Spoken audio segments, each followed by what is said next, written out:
यहाँ देखिए कितनी अच्छी बात बताई हुई है। किताब का नाम है अमीरी का रहस्य का पहला नियम। विचार तरंग है, विचार भाव है, विचार प्रेरणा है, विचार महाशक्ति है, विचार जादू है। अनाकार तत्व से भौतिक वस्तुओं का निर्माण विचार का ही कार्य है।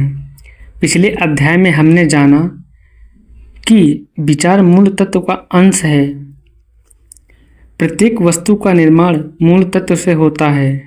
यह निर्माण अपनी सोच के आधार पर भिन्न भिन्न आकार ग्रहण करता है। मूल तत्व विचारों के अनुसार कार्य करता है। प्रकृति में दिखाई देने वाले सभी आकार, रंग, रूप एवं अवस्थाएं मूल तत्व के विचारों की दृश्य अभिव्यक्ति हैं।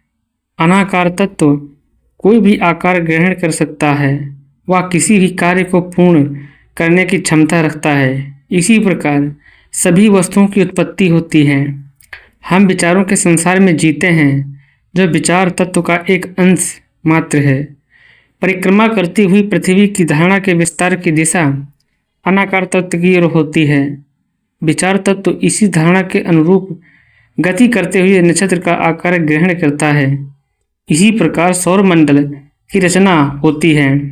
अपनी धारणा के अनुरूप आकार ग्रहण करना तथा इसी के अनुरूप गति करना विचार तत्व की प्रकृति है।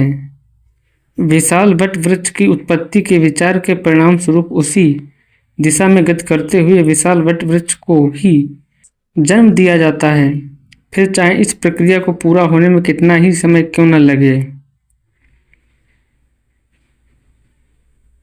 कहने का मतलब यही है कि आपको आसपास दिखाई देने वाली या संसार में जितनी भी वस्तुएं, चीज़ें मौजूद हैं, वो सबसे पहले आपके दिमाग में, आपके विचार में ही पहले उत्पन्न होती हैं। उसके बाद फिर वो आकार ग्रहण करती हैं।